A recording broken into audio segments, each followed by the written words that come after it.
All right, well here it is done, all ready to pretty much go back in the truck at this point. So usually I paint engines Ford blue, but if it's kind of like this deal, you know, where I didn't pull the heads off and the block stays pretty dirty, what I just go ahead and do is wash it down as best I can and shoot it black. And the reason I do that is you're just never going to be able to get all the grease and grime out of all the little crevices as much as you try. Some of it's going to be left over, so as you go, your paint might flake off, but it looks relatively black behind the paint, so it stays looking decent for a lot longer time. So really there's not too many things involved in changing the engine over to carburation so it'll run your old school vehicle. You know, the main thing obviously is you're putting a 4-barrel carbureted intake on here, and you'll change your distributor out. But you know, I changed a few things when I had it apart. The timing chain, for one, you're just there and it makes good sense to do it. Same with your harmonic balancer, it's just easy to get to, which I put a professional products unit on here, and I'll get into a little bit why I did that later, but you can go with a stock unit if you want. Another thing you have to do is you have to change the water pump. So on the serpentine belt systems, the water pump spins the opposite direction. It runs on the back side of the belt. Well, if you're switching to V-belt or you know, any pulley setup where it's not run on the back side, you need a standard rotation water pump. So in keeping with the timing chain and everything and some of the mounting brackets, I used an 80s Crown Victoria water pump. You know, I kind of reused the timing cover from the original engine. So again, I don't have a mechanical fuel pump. I'll run an electric fuel pump in the vehicle. Now, a really simple way to do this, it's universal for a lot of things, is you can run the old school timing cover, it'll bolt right up. Then you can run old school water pump. You can use the same old school brackets. Now these 80s water pumps, you can't, it's a little different, the bolt pattern and such, but you know, you can switch over that. Now if you are going to switch to the old school timing cover, the one thing that's really nice is these professional products balancers. So notice that kind of your issue with the old school water pumps is the intake for the water pump sits on this side of the engine. Now here's where your timing marks are. That makes it really hard to time up your engine and get your ignition timing set right.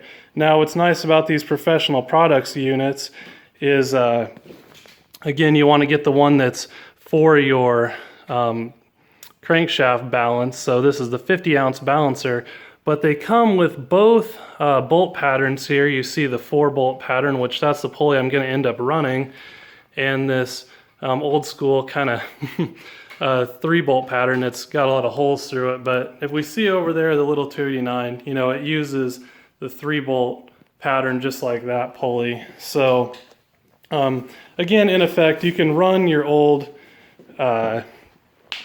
pulleys and be just fine.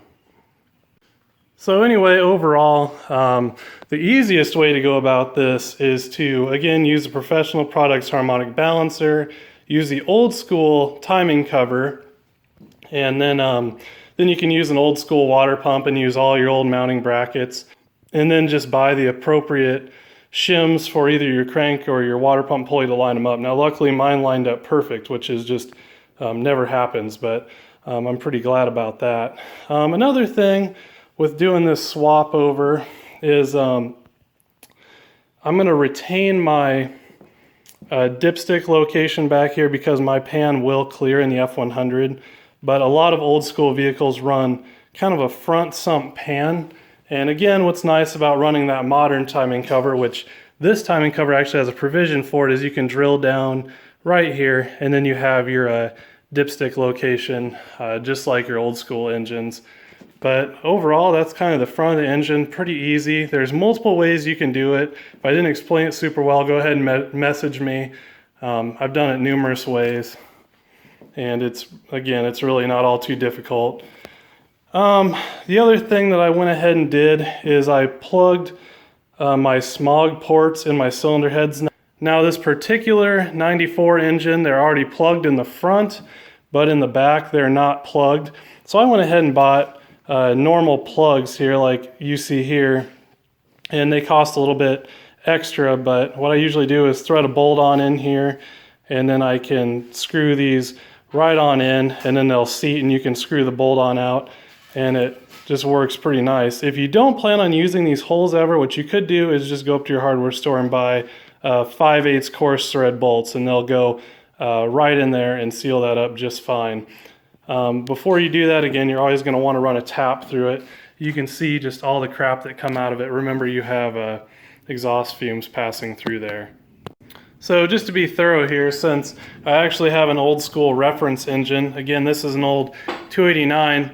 As you see here, this timing cover set up, you know, again, it's using the old school brackets, the old school timing cover, and you can exactly mimic this if you're putting it in like an F100, a Falcon, a Fairlane, whatever you're putting your engine in. If you're using the roller engine, you can entirely mimic this front end setup with the front sump pan, with your front dipstick on your roller engine if you use that Professional Products harmonic balancer. Because again, you know, we actually got another roller engine sitting here.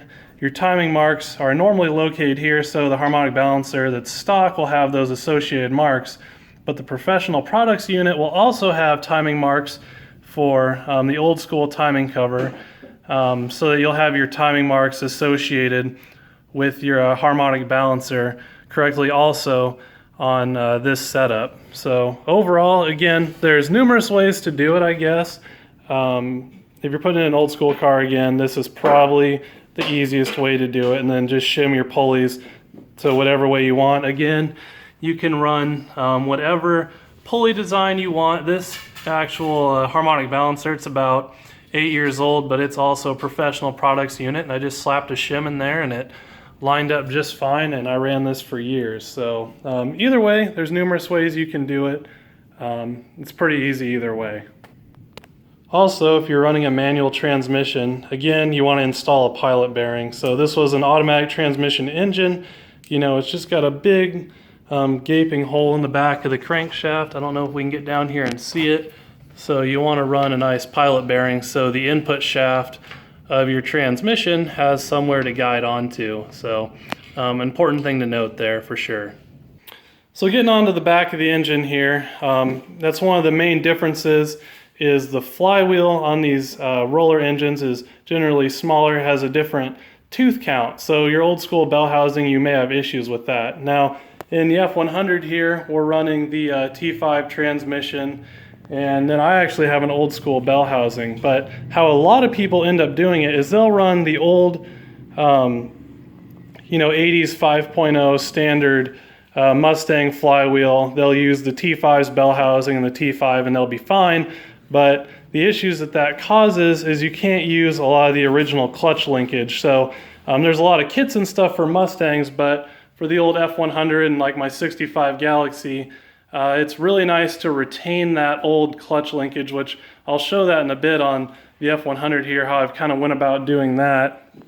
But if you're going to retain that clutch linkage, usually you have to use the old school bell housing. Now it's larger, so what I went ahead and did is did a little bit of research, and you can actually pull up a flywheel for an 80s, a late 80s F150, and those flywheels for the 302 are actually the larger size for the old school bell housing, but they're the proper balance for that crankshaft on the roller engine. So here we see the old school flywheel. You can see the weight's a lot smaller, and then obviously the roller crankshaft has a larger balance. So that's a cool little thing I stumbled across. They're only about 50 bucks.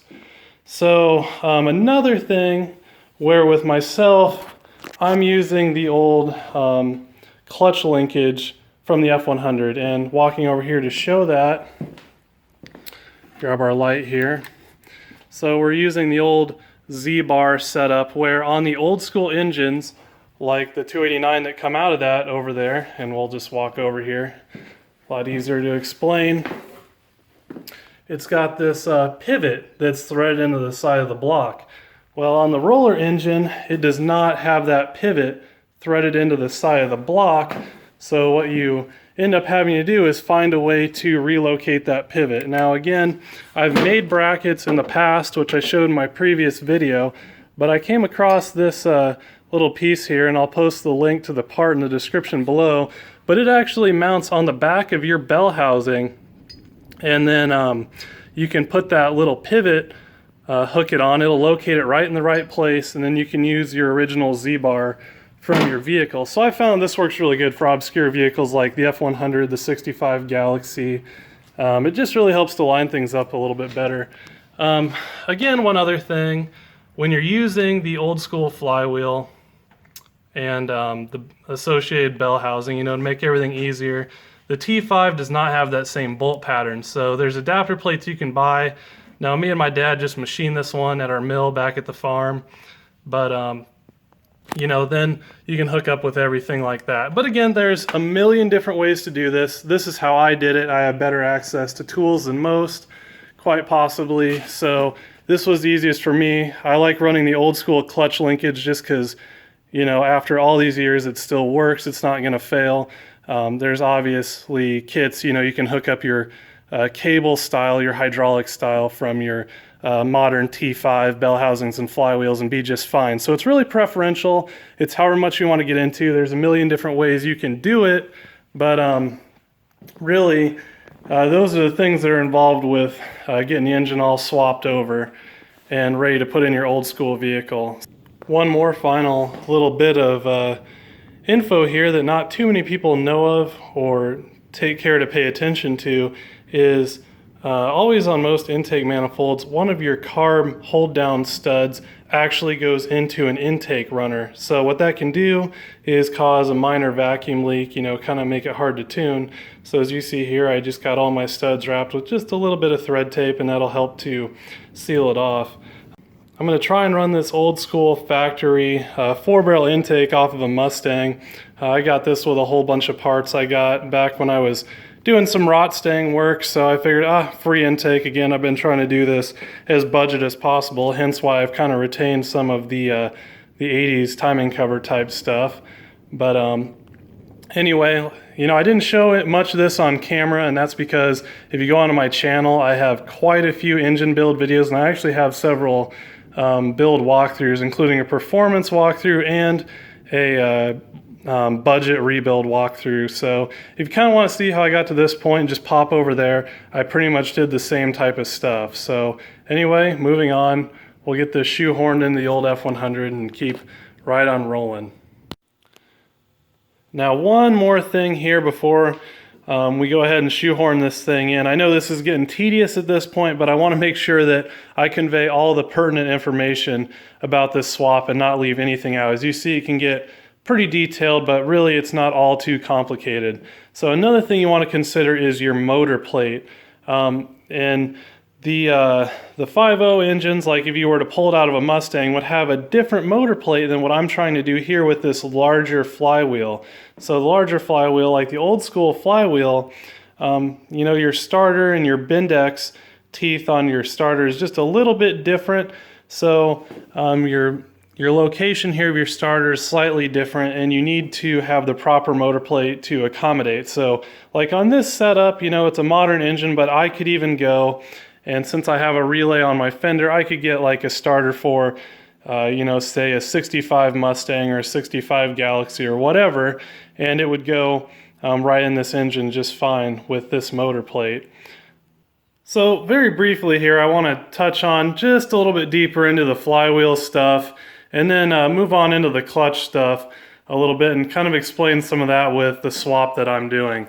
So with running this larger tooth flywheel out of the F150, it could use both the 10-inch flywheel and the 11-inch flywheel. Now, why this is significant is Ford used multiple flywheels and clutch designs throughout the engines. And when you're dealing with these 5.0 swaps and the associated T5 transmission, what you're going to get into is, depending on the bell housing you're running and the clutch you're running, you're going to run a different clutch. So the Mustang with that smaller bell housing, for whatever reason, and I can't figure it out to this day why they did this. They run a 10.5 clutch, it seems. So right here we got a Mustang clutch. So that will not bolt up to my truck flywheel because, again, Ford, they used a 10-inch and 11-inch clutch. Not really sure why they didn't just use the 11-inch clutch on everything. I assume that's so they could create options and charge people more money. So pretty much that's just one thing you want to look out for there. You want to have your associated motor plate with your flywheel, whatever flywheel size you're using, and your tooth count, and your associated starter, which I'll get into that in a little bit. But you know, if you don't, what's going to happen is you're going to go to start it. The Bindex is going to come out from the starter, hit the flywheel teeth, destroy the flywheel teeth, destroy the teeth on the Bindex, and everything's going to be completely garbage, and you'll have to pull the starter out, drop the transmission, you know, and it's really just a headache. So do it right from the beginning. And again, as always, if you have any questions during the swap, drop a comment and I'll try and guide you in the right direction. 85.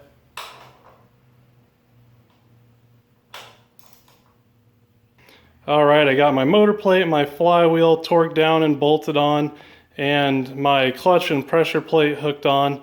One thing I'm kind of thinking here is I've never run a clutch this style. Now originally the 289 was in there and it's got a different designed pressure plate than this, so fingers crossed everything clears. If it doesn't, I guess it'll be a learning process, and unfortunately I'll have to run the 10-inch clutch on this flywheel, which would be disappointing, but measuring everything out, it looks like it's going to clear.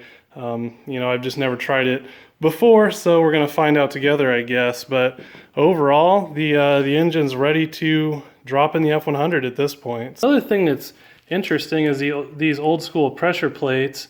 They use just these 3 prongs, and that would be pretty hard on the old throwout bearing. So I'm a little bit encouraged with this more modern setup here. You know, you got a lot more points of contact on your throwout bearing, and you know, it evenly distributes the load, and I'm assuming it's going to last a little bit longer.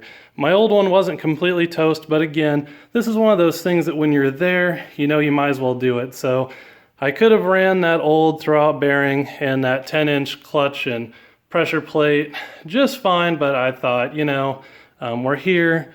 The clutch kit was only like 80 bucks, so it only made sense to me just to go with it.